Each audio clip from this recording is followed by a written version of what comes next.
مردم شرفمند تاجیک، کنید یاد شهیدان وطن را. وطن گفتند و دادند جان و تن را.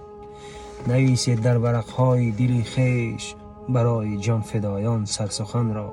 خزان گشتند نبشکفتند دریغا، کنید یاد سمنهای چمن را.